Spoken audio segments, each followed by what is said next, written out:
これでわかるサンドロ・ボッティチェリ。ルネッサンス・フィレンツェ派を代表する画家の一人。新プラトン主義、メディチ家、サボナローラの影響などが絵画に現れています。キリスト教によりギリシャ神話やローマ神話に出てくる多神教は異教とされていましたが、それを違う角度から見る動きがあったのがルネサンス時代。あくまでもキリスト教的な考えのもと神話の美学が取り入れられ、ボッティチェリはそれらを上手にミックスした作品を見ました。時代背景も含めボッティチェリの生涯を覗いてみましょう。本名アレッサンドロ・ディ・マリアーノ・フィリペーピ。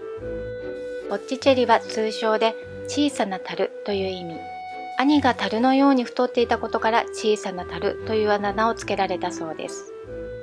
15世紀初期ルネッサンス時代フィレンツェに生まれる。父は川なめし職人。1464年フィリッポ・リッピの工房で絵の修行を始めます。リッピの影響を受けているのは絵画からもわかります。ただその後リッピは3年足らずで亡くなってしまいました。その後はペロッキオの工房に出入りし、後にボッティチェリは独立して工房を開きます。この時、リッピの息子のフィリッピーノを弟子にしています。リッピはなかなか破天荒な性格で、駆け落ちして修道院出禁になったりしているのですが、その時の息子がフィリッピーノです。そこら辺のことはこちらの動画でご紹介してますので、よかったらこちらもご覧ください。ボッティチェリはメディチ家に全面的にバックアップを受けます。メディチ家は金融業で膨大な富を築き、この時期フィレンツェで最も力を持っていた一族です。こちらの絵をご覧ください。パラスとケンタウロス。パラスはパラスアテナ。ギリシャ神話に出てくる知恵や理性の女神。ケンタウロスは半分人間、半分馬。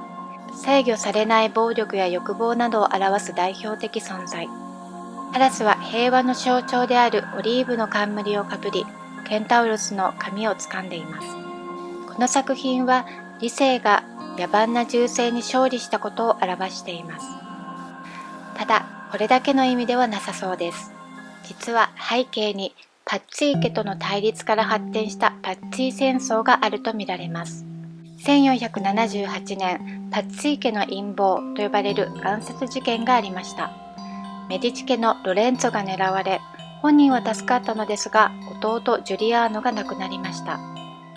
ロレンツォは徹底的な報復を行い、これに教皇シクストス4世が反発したことでパッツィー戦争が起きました。そのローマ教皇の軍事的な後ろ盾になったのがナポリ王国。そしてなんとロレンツォは1480年に敵対していたナポリ王国に赴き、和平を結ぶことに成功しました。ボッティチェリはこの出来事を偶意的に描いたのではないかと言われています。なぜならケンタウロスは通常とても強そうな暴れ者として描かれるところとても弱々しく、それに対し余裕の顔をしたパラスの服にはロレンツォの紋章が。なのでこれはロレンツォの命を懸けた英雄的行為を描いた絵画とも見れます。このパラスはどこを見ているんでしょうね。余裕ありすぎて他のことでも考えているのでしょうか。この時期メディチ家を中心にプラトン研究が盛んになりました。イデア界という完全なものがあり、人間は愛と美の世界に身を浸すことによりそこに近づき、神とつまりイデアと一体化するという考え、新プラトン主義と呼ばれます。確かにこちらの作品など愛と美の探求から生まれたように思います。1492年、メディチ家ロレンツォが死去。息子のピエロがつきますが、父のような政治的手腕はありませんでした。1494年にシャルル8世率いるフランス軍の侵攻に対する対処を誤り、市民の怒りを買い、メディチ家はフィレンツェを追放されます。そんな時、ドミニコ会修道僧サボナローラがぐんぐん力を得ていました。彼は神がかった言動を繰り返す預言者でした。優れた演説の才能の持ち主で、またフランス軍の侵攻も予言していたことなどからたちまち人気を得て影響力を持つようになります。そして言います。贅沢を捨てよ。でないと神罰が下る。徹底した禁欲主義でした。1497年と98年の2回、シニョリーヤ広場にて高価な衣装や楽器、絵画などを燃やす巨色の卓形と呼ばれる儀式が行われます。ボッティチェリも彼の思想に傾倒していて数点燃やしています。観衆は熱狂して大きな歓声を上げました。ただサボナローラの時代はそう長くは続きませんでした。芸術を愛する力が勝ったのか、もしくは極端な禁欲主義はフィレンツェの人たちには合わなかったのか。2度目の焼却からわずか3ヶ月後、フランチェスコ派の告発によってサボナローラは偽預言者として裁判にかけられ、同じ広場で彼が家刑に処されることになりました。そして一緒に贅沢品を燃やして歓声を上げていた人たちが、今度は同じようにサボナローラが燃えていくのにも歓声を上げます。サボナローラも自分自身のことは予言できなかったのかもしれませんね。ボッティチェリは彼の死後も影響を受け続けていたとされています。絵画から優美さや官能性がなくなり、色彩の色は褪せ、人気が落ちていきます。ただサボナローラの仲間に加わってから仕事をしなくなり、貧乏で大変な生活をしていたと記述されているようですが、これは少し怪しいという見方もあるようです。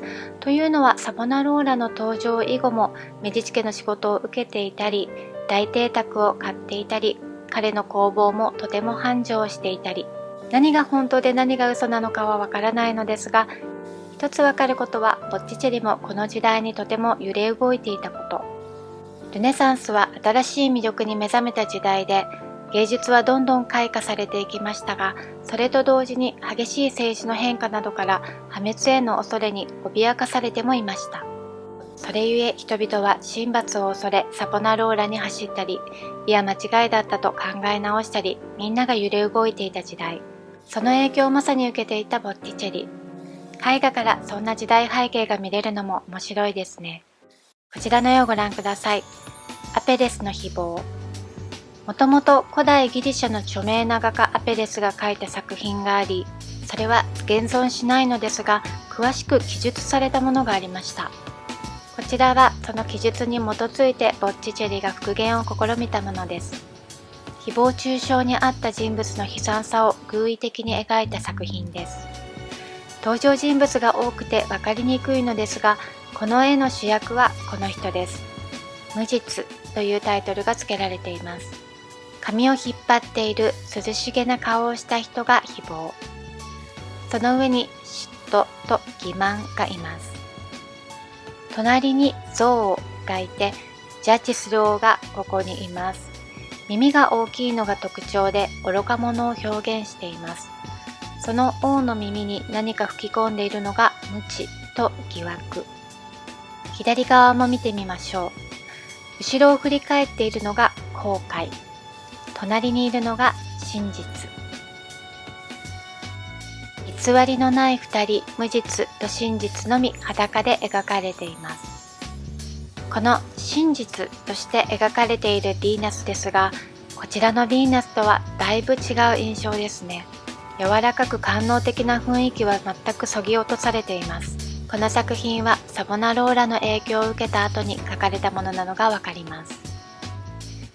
新プラトン主義、メディチ家、サボナローラとルネッサンスの影響をぎゅっと凝縮したようなボッティチェリの絵画、いかがでしたでしょうか。では最後に彼の他の作品を見ながらお別れいたしましょう。ご視聴ありがとうございました。